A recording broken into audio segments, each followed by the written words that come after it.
belum waktune. Lah awal mula sampean krasane arep nglairno pripun kok sampai kejadian seperti itu nggih?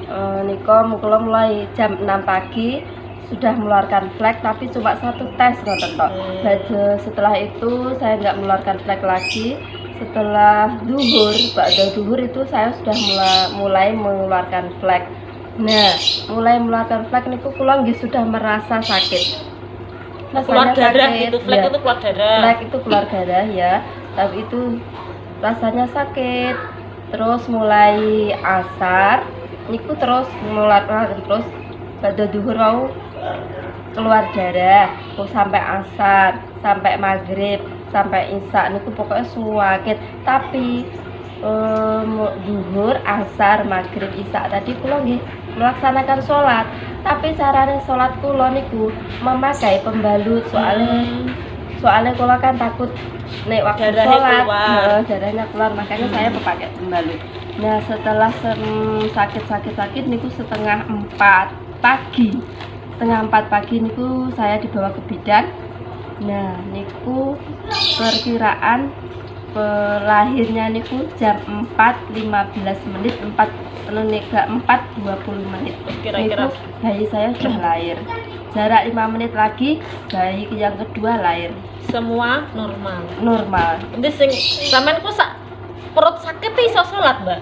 Bisa, saya bisa menahan. Berarti lek wong sing kerasa lara tetap wajib salat. Lah nek wedi darah keluar harus pakai pampers.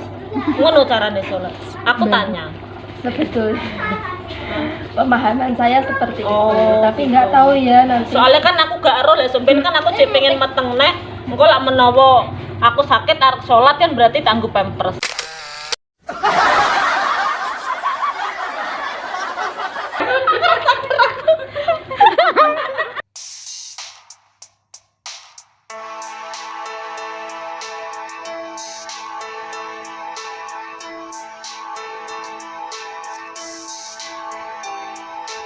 Ya, kalau caranya, iktikadnya untuk tetap melakukan sholat meskipun toh itu keluar darah, dia itu merasa bahwa darah yang dikeluarkan itu bukan darah haid karena terasa sakit akan melahirkan anak, itu sudah jos, betul.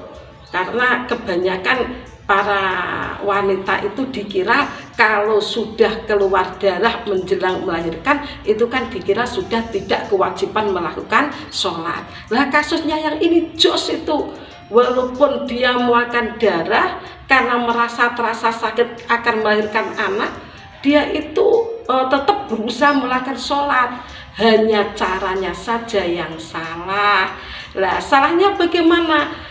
Mulai dari caranya wudhu lidaimul hadas, orang sholat dalam keadaan mengeluarkan darah, dalam keadaan mengeluarkan keputihan yang tidak bisa dibersihkan. Ketika orang keputihan juga, jadi dia itu keputihan mulur terus dibersihkan pakai air masih ada, itu namanya juga daimul hadas. Atau bisa juga ada orang yang terus kencing terus, itu namanya anyang-anyangan. Sama dengan kasusnya itu, yaitu orangnya itu daimul hadas, itu caranya tidak kok langsung pembalut begitu, tidak benar itu, tapi harus disumbat memakai semacam kapas. Berarti boleh memakai kapas, boleh memakai tisu, atau memakai kain yang halus, terserah, pokoknya harus disumbat.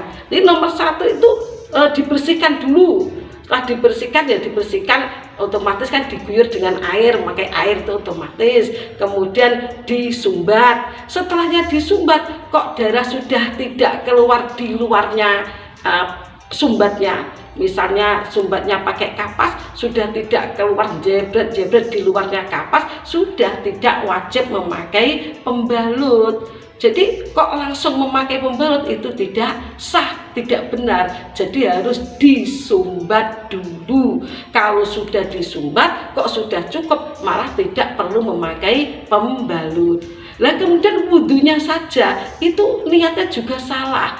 Niatnya tidak boleh niat saya wudhu menghilangkan hadas kecil, itu tidak boleh. Tapi niat orang yang daimul hadas, seperti yang sudah saya sebutkan tadi itu, daimul hadas itu niat saya wudhu supaya diperbolehkan melakukan sholat fardu, begitu. Jadi tidak benar kalau niat saya wudhu menghilangkan hadas kecil, tapi niat saya wudhu supaya diperbolehkan melakukan sholat fardu. Nah, terus bagaimana sholat yang dulu ya harus diqodoi? Sudah tahu kalau tidak sah, begitu.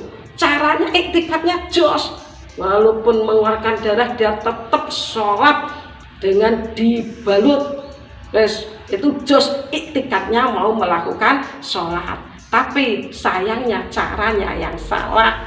Caranya wudhu bagi daimul hadas itu tidak langsung memakai pembalut, tapi harus dibersihkan, terus dikeringkan, diandui gitu, diandui gini, kemudian baru disumbat. Setelah disumbat sudah cukup, tidak perlu dibalut. Kemudian wudhu dengan niat supaya diperbolehkan melakukan sholat fardu, tidak boleh niat wudhu untuk menghilangkan hadas kecil. Insya Allah begitu.